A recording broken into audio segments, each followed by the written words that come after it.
नमस्कार. अडीचच्या बातमीपत्रात मी प्रज्ञा जांभेकर आपलं स्वागत करते. सुरुवातीला एक नजर ठळक बातम्यांवर. वस्तू आणि सेवा कर विधेयक राज्यसभेत मंजूर न झाल्याबद्दल पंतप्रधानांनी व्यक्त केली खंत. राज्यसभेतून निवृत्त होणाऱ्या 53 सदस्यांना आज देण्यात आला निरोप. राष्ट्रवादी काँग्रेसचे नेते माजी मंत्री छगन भुजबळ यांचा जामीन अर्ज न्यायालयानं फेटाळला. दुष्काळग्रस्त भागातल्या शाळांमध्ये संपूर्ण उन्हाळ्यात माध्यान्ह भोजन देण्याचे सर्वोच्च न्यायालयाचे केंद्राला निर्देश. मानहानी संदर्भात फौजदारी कायदे घटनात्मकदृष्ट्या वैधच असल्याचा सर्वोच्च न्यायालयाचा निर्वाळा. 7 देशांमधल्या आस्थापनांना भारतात शाखा किंवा प्रकल्प कार्यालय उघडण्यापूर्वी यापुढे घ्यावी लागणार रिझर्व्ह बँकेची परवानगी. एम खानविलकर, DY चंद्रचूड आणि अन्य 2 जणांनी आज घेतली सर्वोच्च न्यायालयाच्या न्यायाधीशपदाची शपथ. आणि केरळमध्ये नेहमीपेक्षा 2-3 दिवस अगोदरच दाखल होणार मान्सून. मुंबईत 12 जूनला थडकणार मोसमी पाऊस. आता सविस्तर वृत्त. वस्तू आणि सेवा कर विधेयक आणि वनीकरण निधी भरपाई विधेयक ही विधेयकं राज्यसभेत मंजूर झाली नसल्याबद्दल पंतप्रधान नरेंद्र मोदी यांनी खंत व्यक्त केली आहे. ते आज राज्यसभेच्या या सत्रातल्या कामकाजाच्या शेवटच्या दिवशी बोलत होते.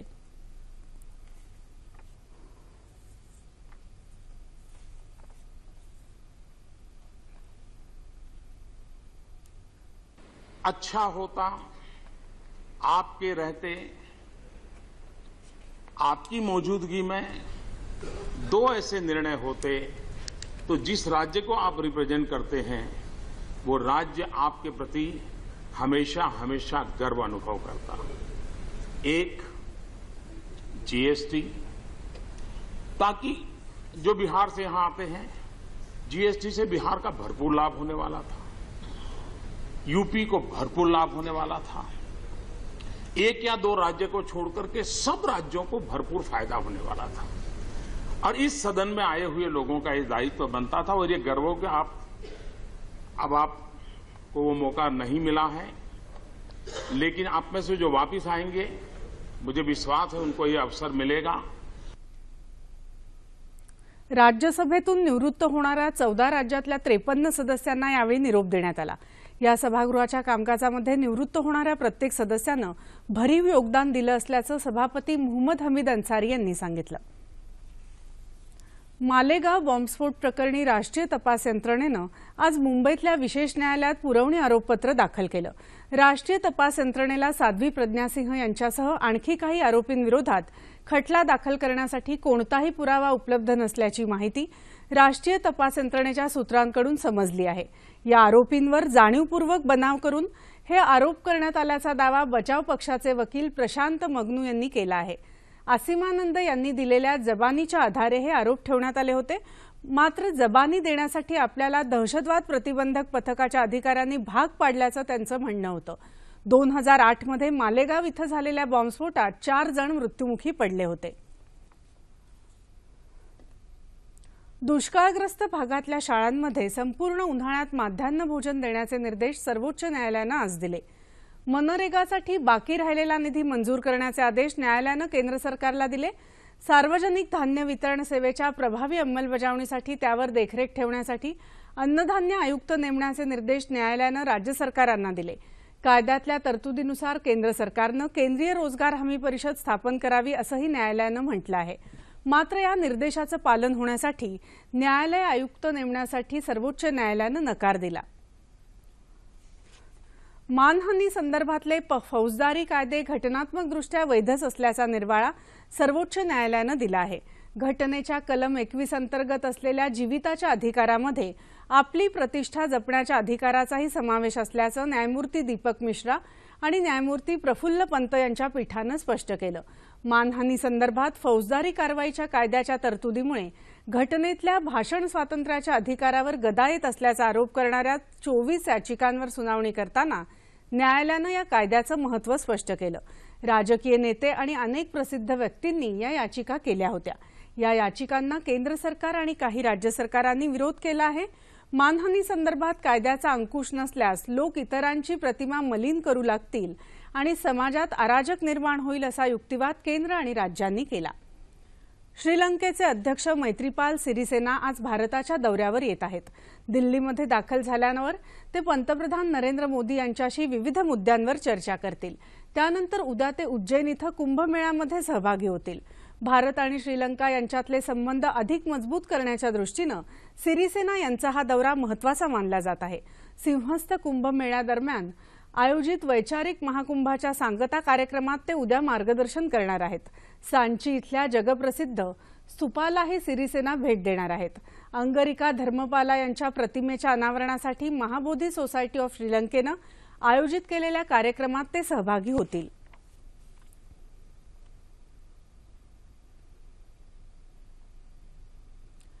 पाकिस्तान, चीन, बांगलादेश, श्रीलंका, अफगाणिस्तान, इराण आणि हाँगकाँगमधल्या आस्थापनांना भारतात शाखा किंवा प्रकल्प कार्यालय उघडण्यासाठी रिझर्व्ह बँकेची पूर्वपरवानगी घेणं आवश्यक असल्याचं रिझर्व्ह बँकेनं म्हटलंय। भारतात शाखा, संपर्क कार्यालय किंवा प्रकल्प कार्यालय उघडण्यासंदर्भात रिझर्व्ह बँकेनं नवी मार्गदर्शक तत्त्व जारी केली आहेत। त्यानुसार जम्मू काश्मीर, ईशान्येकडचा प्रदेश तसंच अंदमान निकोबार बरोबर शाखा, संपर्क किंवा प्रकल्प कार्यालय उघडण्यासाठीही रिझर्व्ह बँकेची परवानगी आवश्यक आहे।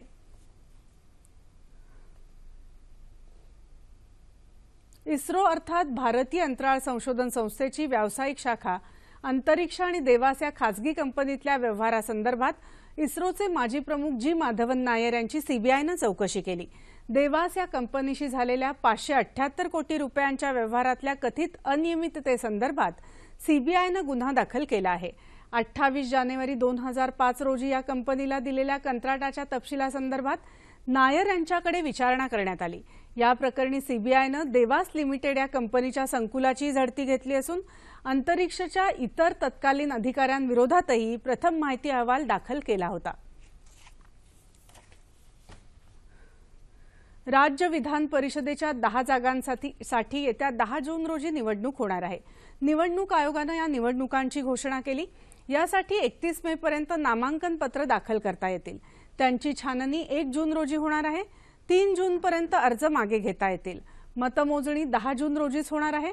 राष्ट्रवादी काँग्रेसचे रामराजे नाईक निंबाळकर, प्रकाश बिनसाळे, धनंजय मुंडे, काँग्रेसच्या दीप्ती चौधरी आणि मुझफ्फर हुसेन, भाजपाच्या शोभाताई फडणवीस आणि विनायक मेटे, शिवसेनेचे सुभाष देसाई आणि दिवाकर रावते तसंच अपक्ष विजय सावंत या सदस्यांची मुदत 7 जुलै रोजी संपत आहे। महाराष्ट्र सदन घोटाळा आणि काळा पैसा पांढरा केल्याप्रकरणी अटकेत असलेले छगन भुजबळ यांचा वैद्यकीय जामीन अर्ज आज मुंबईतल्या न्यायालयानं फेटाळला। याआधी भुजबळ यांच्या न्यायालयीन कोठडीत 25 मे पर्यंत वाढ करण्यात आली होती। सर्वोच्च न्यायालयाचे न्यायाधीश म्हणून न्यायमूर्ती AM खानविलकर, DY चंद्रचूड, अशोक भूषण आणि L नागेश्वर राव यांनी आज शपथ घेतली। सरन्यायाधीश TS ठाकूर यांनी त्यांना पद आणि गोपनीयतेची शपथ दिली। सरन्यायाधीश TS ठाकूर यांच्यासह सर्वोच्च न्यायालयातल्या न्यायाधीशांची संख्या आता 29 झाली आहे। जलयुक्त शिवाराच्या माध्यमातून विशिष्ट संरचनेप्रमाणे जलसंवर्धनाचं काम होत आहे। त्यामुळे येत्या 5 वर्षात संपूर्ण राज्य दुष्काळमुक्त होऊ शकणार आहे असं प्रतिपादन मुख्यमंत्री देवेंद्र फडणवीस यांनी मुंबईत केलं। इंडियन चेंबर्स ऑफ कॉमर्सच्या वतीनं राज्यातल्या दुष्काळग्रस्तांच्या मदतीसाठी 25 लाखाचा निधी देण्यात आला। यावेळी चेंबर्स पदाधिकारी आणि सदस्यांशी मुख्यमंत्र्यांनी संवाद साधला। कृषी क्षेत्राशी संबंधित प्रक्रिया उद्योग वाढीला लागाव्यात असं सरकारला वाटत असून त्यासाठी मेक इन इंडियाच्या माध्यमातून विशेष प्रयत्न करण्यात येत आहेत। राज्यानं 8 लाख कोटींचे सामंजस्य करार केले असून आता या नवीन उद्योगधंद्यांना लवकरच प्रारंभ होईल असं मुख्यमंत्र्यांनी सांगितलं। राज्यात विदर्भात वस्त्रोद्योग पार्क सुरू होणार असून नवी मुंबईच्या विमानतळाच्या कामाचं कंत्राट ऑक्टोबर अखेरपर्यंत देण्यात येणार असून 2019 पर्यंत ते पूर्ण होईल। प्रवास सुकर व्हावा यासाठी सर्व प्रकारच्या वाहतूक साधनांना चालणाऱ्या एकाच तिकिटाची व्यवस्था करण्याची योजना राज्याची आहे। नागपूर ते मुंबई प्रवास 8 तासात पूर्ण होण्यासाठी द्रुतगती मार्ग तयार करण्यात येणार असल्याचं मुख्यमंत्र्यांनी यावेळी सांगितलं। प्रत्येक गावानं आपल्या गावाचा विकास आराखडा तयार करावा। ग्रामविकास विभाग त्यांना आवश्यक निधी देईल अशा सूचना राज्याच्या ग्रामविकास मंत्री पंकजा मुंडे यांनी बीड जिल्ह्यातल्या अंबाजोगाई इथं एका कार्यक्रमात बोलताना केल्या। अंबाजोगाई पंचायत समिती कार्यालय आणि कर्मचारी निवासस्थान बांधकामासाठी ग्रामविकास विभागानं 10 कोटीचा निधी मंजूर केला आहे। यावेळी संकेतस्थळ आणि सीसीटीव्ही कॅमेरा विभागाचं उद्घाटन पंकजा मुंडे यांच्या हस्ते करण्यात आलं। गावाच्या विकासाचं नवीन मॉडेल निर्माण करण्यात येत असून स्थानिक स्वराज्य संस्थांना बळकट करून विकासाचा निधी थेट गावांपर्यंत पोहोचवला जात आहे असंही मुंडे यांनी सांगितलं। यावेळी परळी बाह्यवळण रस्ता आणि इतर 4 रस्त्यांच्या कामांचा प्रारंभ परळीच्या अभियांत्रिकी महाविद्यालयाच्या परिसरात करण्यात आला। केंद्रीय मार्ग निधी अंतर्गत ही कामं होणार आहेत। त्यासाठी 83 कोटी 65 लाखांचा निधी मंजूर झाला आहे। या निधीतून परळी गंगाखेड, परळी धर्मापुरी, पानगाव आणि मांजरसुंबा केज अंबाजोगाई या रस्त्यांची कामं होणार आहेत। पर्यावरणासमोरच्या आव्हानांच्या पार्श्वभूमीवर ऊर्जा संवर्धन आवश्यक असल्याचं ऊर्जा मंत्री चंद्रशेखर बावनकुळे यांनी म्हटलं आहे। एलईडी तंत्रज्ञानाविषयी मुंबईत भरलेल्या प्रदर्शनाचं उद्घाटन त्यांच्या हस्ते झालं, त्यावेळी ते बोलत होते। सध्याची आणि भविष्यातली ऊर्जेची गरज लक्षात घेता एलईडी तंत्रज्ञान वापरासाठी उपलब्ध करून द्यायला आणि त्याच्या वापराला प्रोत्साहन द्यायला राज्य सरकार वचनबद्ध असल्याचं ते म्हणाले। राज्यातले 40 लाख कृषी पंप बदलण्यासंदर्भातही तसंच ऊर्जा संवर्धनाबाबत बावनकुळे यांनी माहिती दिली। महाराष्ट्रात 40 लाख शेतकरी असे आहेत ज्याच्याकडे शेतकऱ्याकडे पंप आहे शेतामध्ये इरिगेशन करण्याचे। तर आता जी नवीन पंप्स आता अनाउन्स झाले आहे एलईडी याच्यावर energy conservation pump, energy efficiency pump, ते 40 लाख शेतकऱ्यांपर्यंत पोहोचवण्याचा आमचा प्रयत्न आहे। जर हे पंप लावल्यानंतर हा पंप 40% बिजली कमी खातो, सेव्हिंग करतो आणि जी पाणी देण्याची क्षमता ही 1.5 पट राहतं। त्यामुळं इरिगेशन लवकर होईल 1.5 पट पाणी गेल्यामुळं आणि 30% वीज वाचेल, 40% वीज वाचेल।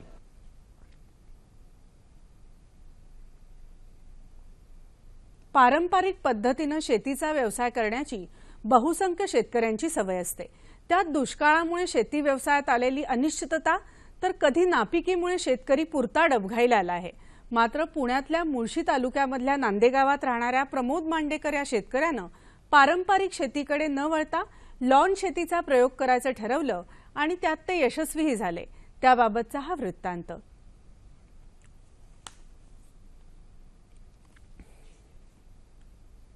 मांडेकर यांनी कुरिअर बॉयची नोकरी सोडून लॉन शेतीचा पर्याय निवडला। त्यांनी आपल्या 2.5 एकर शेतीसोबत आणखी 10 एकर शेती भाड्याने घेतली आणि त्यात तैवान जातीच्या लॉनची लागवड केली। या पद्धतीत अत्यल्प खर्चात सेंद्रिय पद्धतीनं शेतात 1x6 फुटांची लादी तयार केली जाते। प्रति चौरस फूट 6 रुपये दर असणाऱ्या या लॉनला अनेक ठिकाणी मोठी मागणी आहे। पावसाळा सोडला तर इतर ऋतूंमध्ये या लॉन शेतीमुळे मांडेकरांना लाखो रुपये उत्पन्न मिळत आहे। लॉन शेतीसोबत त्यांनी या ठिकाणी विविध फळझाडांचीही लागवड केली आहे। इतकंच नाही तर त्यांनी स्वतःची वेबसाईटही तयार केली असून त्याला ग्राहकांचा उत्तम प्रतिसाद मिळतो आहे। मार्केटमध्ये रिस्पॉन्स तसा चांगला आहे। पुणे, मुंबई, गोवा, दिल्ली या ठिकाणी आपल्यामध्ये गुजरातला मोस्टली ह्याचं प्रोडक्शन आहे। मेन बेस हा गुजरातचा होता। माझ्याकडे आता 3000 कस्टमर आहेत। इंडिया मार्ट, alaska.com ह्या कंपनीशी पहिले मी कॉन्टॅक्ट केलं। त्यांच्याशी मी तुमचा पहिले रजिस्ट्रेशन केलं प्री रजिस्ट्रेशनमध्ये। त्यांचा रिस्पॉन्स मला चांगला आला। त्या माध्यमातून मी स्वतःची एक वेबसाईट तयार केली www.sakshigan.com। कस्टमर स्वतः आपल्याकडून अप्रोच होत आहेत आता। पारंपरिक शेतीला फाटा देऊन नाविन्याची कास धरलेल्या प्रमोद मांडेकर यांनी जिद्दीला अथक परिश्रमाची जोड मिळाली तर आपण नक्कीच आपल्या ध्येयापर्यंत पोहोचू शकतो हेच दाखवून दिलं आहे। मालेगाव बॉम्बस्फोट प्रकरणी राष्ट्रीय तपास यंत्रणेनं आज मुंबईत विशेष न्यायालयात दाखल केलेल्या पुरवणी आरोपपत्रातून साध्वी प्रज्ञासिंह ठाकूरचं नाव वगळण्यात आल्याचं वृत्त आत्ताच हाती आलं आहे। नागपूरमध्ये बनावट सॉफ्टवेअरच्या आधारे शेअर खरेदी विक्रीचे बेकायदेशीर व्यवहार करणाऱ्यांवर नागपूरच्या गुन्हे शाखेनं छापे टाकून कारवाई केली आहे। एकूण 10 ठिकाणी छापे टाकून पोलिसांनी 5 लाख रुपयांची रोख रक्कम, 8 टीव्ही, 5 लॅपटॉप, 17 संगणक, 1 DVR आणि महत्वाची कागदपत्र जप्त केली। एकूण 20 आरोपींविरुद्ध वेगवेगळ्या 8 पोलीस ठाण्यात गुन्हे दाखल करण्यात आले असून 13 आरोपींना ताब्यात घेण्यात आलं आहे।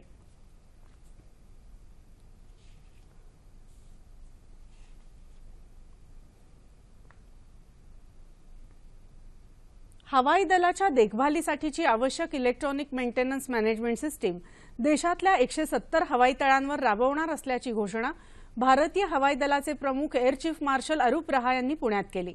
पुण्यातल्या लोहगाव विमानतळ इथल्या एका कार्यक्रमात ते बोलत होते।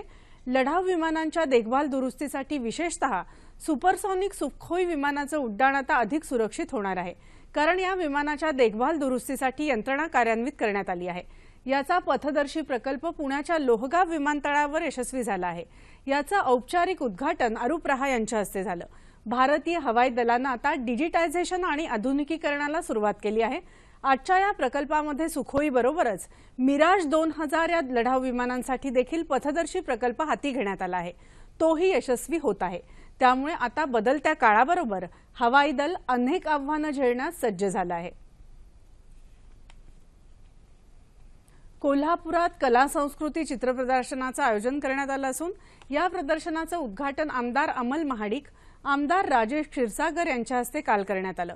वासुदेव कामत, ज्ञानेश सोनार यांच्यासारख्या नामवंत 37 चित्रकारांचा स्नेहमेळावा चिपळूण इथं घेण्यात आला होता। या मेळाव्यात उपस्थित राहून या चित्रांचं प्रदर्शन राज्यभरात आयोजित करण्याचा निर्णय या चित्रकारांनी घेतला आहे। त्यानुसार ठाण्यामध्ये प्रदर्शनाचं आयोजन केल्यावर आता कोल्हापुरात शाहू स्मारकामध्ये हे प्रदर्शन भरवलं आहे। या चित्रांच्या विक्रीतून जमा होणारी रक्कम दुष्काळग्रस्तांना देण्याचा निर्णय या चित्रकारांनी घेतला आहे। 22 मे पर्यंत हे प्रदर्शन सुरू राहणार आहे।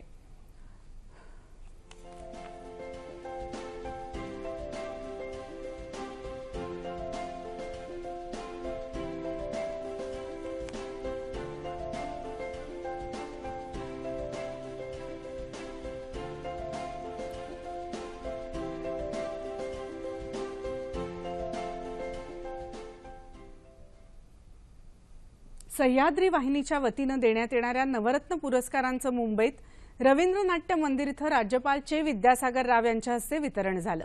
कार्यक्रमाचा प्रारंभ राज्यपाल चे विद्यासागर राव आणि दूरदर्शनचे अतिरिक्त महासंचालक मुकेश शर्मा, अभिनेत्री जुही चावला आदींच्या हस्ते दीपप्रज्वलन करून झाला। यंदा या पुरस्काराचं 15वं वर्ष आहे। यावर्षी साहित्यिक विजय राजाध्यक्ष यांना साहित्यरत्न, गायक रामदास कामत यांना नाट्यरत्न, अभिनेते नाना पाटेकर यांना चित्ररत्न, संगीतकार अजय अतुल यांना संगीतरत्न, भाषातज्ञ डॉक्टर विजय वाड यांना शिक्षण रत्न, पत्रकार राधाकृष्ण नार्वेकर यांना रत्नदर्पण, उद्योगपती अनिल जैन यांना रत्नवैभव, सुलेखनकार अच्युत पालव यांना कलारत्न आणि समाजसेवक विजय फळणीकर यांना सेवारत्न या पुरस्कारांनी सन्मानित करण्यात आलं।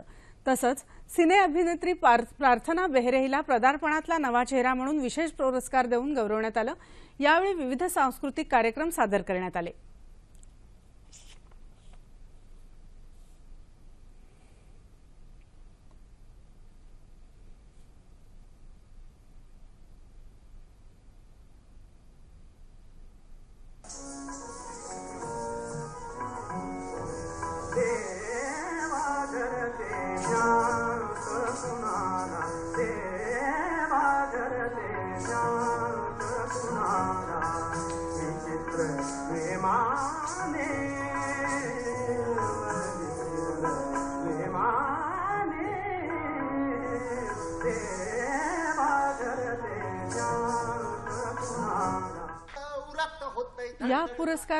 या पुरस्कार सोहळ्याचा वृत्तांत येत्या 29 मे रोजी संध्याकाळी 4:30 वाजता सह्याद्री वाहिनीवरून प्रक्षेपित करण्यात येणार आहे।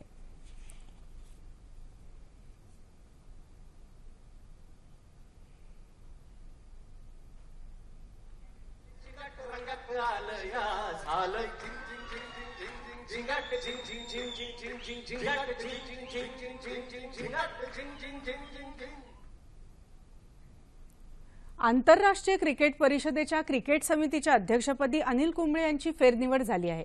कुंबळे यांची नियुक्ती 3 वर्षांसाठी राहणार आहे, तर शैलीदार फलंदाज राहुल द्रविड आणि श्रीलंकेचा माजी कर्णधार महिला जयवर्धने यांची सदस्य म्हणून नियुक्ती करण्यात आली आहे। हवामान वृत्त। केरळमध्ये 1 जूनला दाखल होणारा मान्सून यंदा नेहमीपेक्षा 2-3 दिवस अगोदरच म्हणजे 28 ते 30 मे दरम्यान केरळमध्ये दाखल होईल। स्कायमेट या हवामानविषयक खासगी संस्थेनं हा अंदाज व्यक्त केला। मुंबईत 12 जूनला मोसमी पाऊस थडकेल अशी शक्यता वर्तवण्यात आली आहे। अंदमान निकोबार बेटावर 18 ते 20 मे रोजी पाऊस दाखल होईल। त्यानंतर 28 ते 30 मेला केरळमध्ये आणि त्यानंतर देशाच्या इतर भागात पाऊस आगेकूच करेल। कोलकात्याला 10 जून आणि नवी दिल्लीत 1 जुलैला तर जैसलमेरला 12 जुलैला पावसाचं आगमन होईल। हवामानाच्या सध्याच्या स्थितीनुसार 2016च्या मोसमी पावसाच्या आश्वासक सुरुवातीची चिन्ह दिसत असल्याचं स्कायमेटनं म्हटलंय। यंदा पाऊस सरासरीपेक्षा जास्त राहील असा अंदाज भारतीय हवामान खात्यानं आणि स्कायमेटनंही वर्तवला आहे। यातच यंदा पावसाचं आगमन लवकर होण्याच्या बातमीमुळे देशाच्या अनेक भागात दुष्काळात होरपळणारी जनता पावसाकडे डोळे लावून बसली आहे। दरम्यान रत्नागिरीच्या दक्षिण भागात काल रात्री पाऊस झाल्याचं वृत्त आहे। ठळक बातम्या पुन्हा एकदा। वस्तू आणि सेवा कर विधेयक राज्यसभेत मंजूर न झाल्याबद्दल पंतप्रधानांनी व्यक्त केली खंत।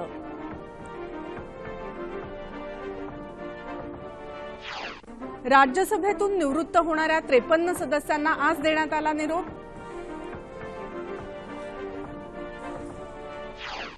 मालेगाव बॉम्बस्फोट प्रकरणी राष्ट्रीय तपास यंत्रणेनं आज मुंबईत विशेष न्यायालयात दाखल केलं आरोपपत्र। साध्वी प्रज्ञा सिंहचं नाव वगळलं। राष्ट्रवादी काँग्रेसचे नेते माजी मंत्री छगन भुजबळ यांचा जामीन अर्ज न्यायालयानं फेटाळला। दुष्काळग्रस्त भागातल्या शाळांमध्ये संपूर्ण उन्हाळ्यात माध्यान्ह भोजन देण्याचे सर्वोच्च न्यायालयाचे केंद्राला निर्देश। मानहानी संदर्भात फौजदारी कायदे घटनात्मकदृष्ट्या वैधच असल्याचा सर्वोच्च न्यायालयाचा निर्वाळा। 7 देशांमधल्या आस्थापनांना भारतात शाखा किंवा प्रकल्प कार्यालय उघडण्यापूर्वी यापुढे घ्यावी लागणार रिझर्व्ह बँकेची परवानगी। M.N. खानविलकर, D.Y. चंद्रचूड आणि अन्य 2 जणांनी आज घेतली सर्वोच्च न्यायालयाच्या न्यायाधीश पदाची शपथ। आणि केरळमध्ये नेहमीपेक्षा 2-3 दिवस अगोदरच दाखल होणार मान्सून। मुंबईत 12 जूनला थडकणार मोसमी पाऊस। याबरोबरच हे बातमीपत्र संपलं। पुन्हा भेटूया संध्याकाळी 5 वाजता सह्याद्री वाहिनीवर।